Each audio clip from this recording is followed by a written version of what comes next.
Hey guys, I'm Ryan. I am the founder of Cafe Architect. This newly founded channel is meant to give you the latest technology in order to design, whether that be as an architect, an artist, or anyone who just takes an interest in designing in itself. If you do like what you're seeing, I would appreciate it if you give the video a thumbs up and also subscribe to my channel. That way I know people are responding to what I am posting. Without further ado, we'll get into the first video.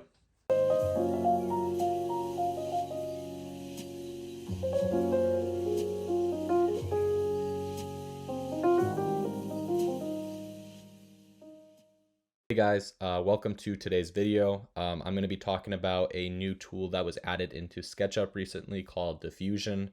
For those of you who don't know, SketchUp is a great sort of design and model making software. And Diffusion, which was just added to SketchUp, is great for rendering and designing. So I'm going to go ahead and start off by showing how you can get Diffusion onto your SketchUp.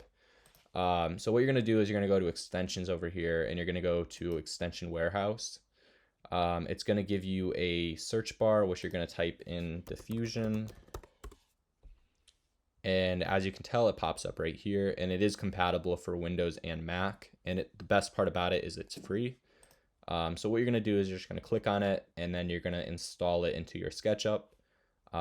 Once you have finished doing that, you can go back to the extensions tab up here, and then it'll pop up right here. So this is what Diffusion looks like.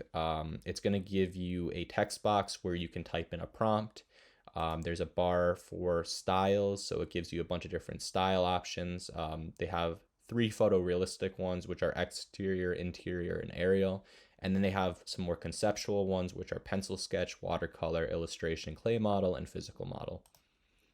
There's also 2 different settings within Diffusion, which I'll go over in a minute.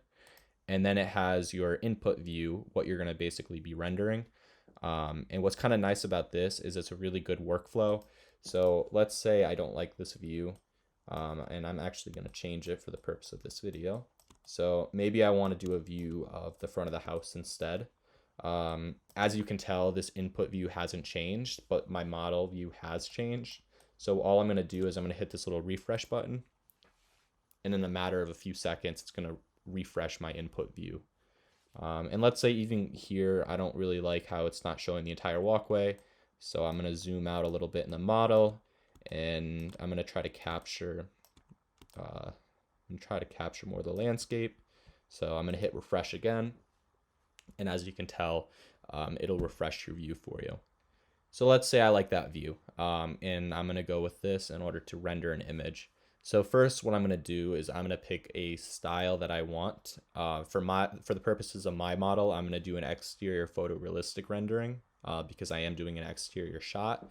But it just depends on kind of what your rendering style is or what you want it to look like. But I'm going to choose exterior photorealistic. And the nice thing about the styles is when you go to the text box up here, they give you some optional prompts you can choose from based on the style that you chose.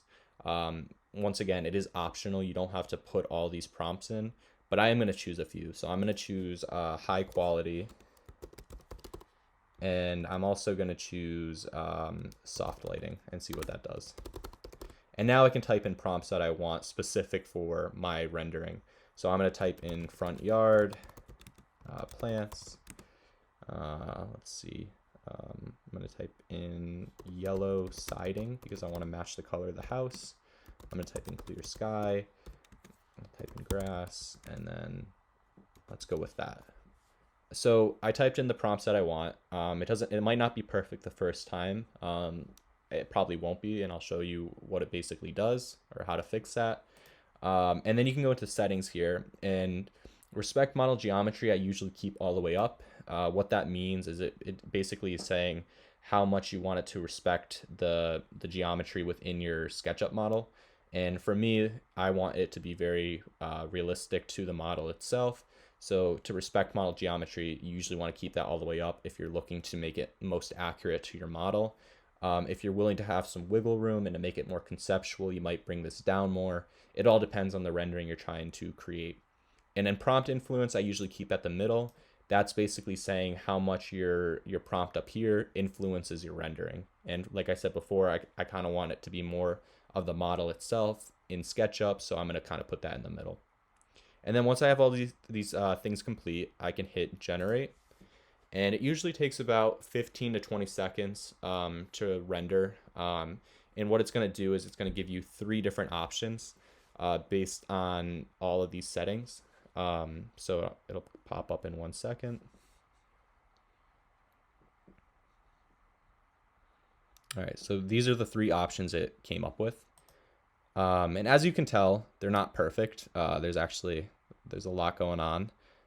For one, the house is really saturated and it's not matching the yellow I want it to. So I might want to change that. Another thing I notice is the garage door is a lot darker than in the model I have for myself. The plants actually look pretty nice. The windows look nice, and the walkway in the last 2 do look good as well. So I might keep the other settings in place, but I might change the yellow siding to maybe, let's try a pale yellow siding, and then I might add another prompt saying white garage door.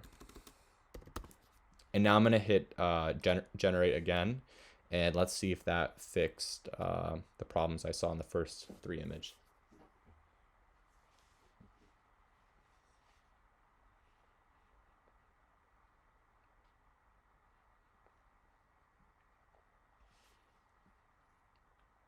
All right, so as you can tell, that helped a lot. The house matches very accurately to my model itself.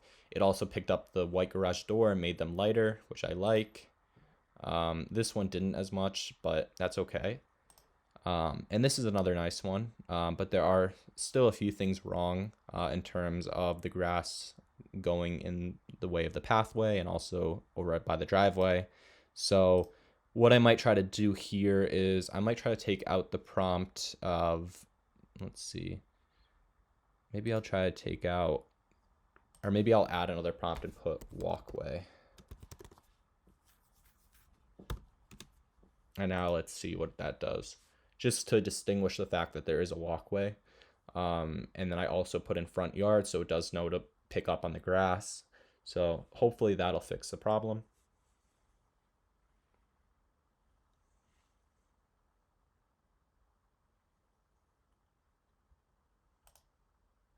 Okay, so this one's actually pretty nice. I do like how it picked up on the driveway this time, the walkway, and then also the grass. It's keeping that pale yellow siding that I like. The bushes look good. The windows look good. The white garage door. So this one is actually really good. The other 2 aren't looking that great because it might have picked up the walkway as being the entire yard, which isn't accurate.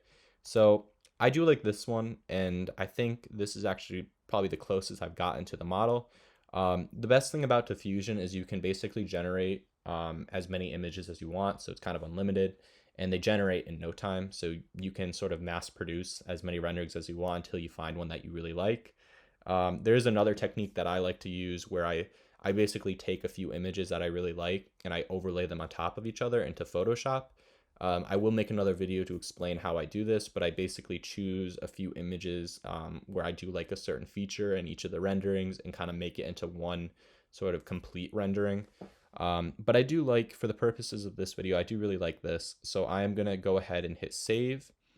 And all this does is you can basically give it a prompt, so you could type in whatever you want and save it to wherever you want to save that rendering to.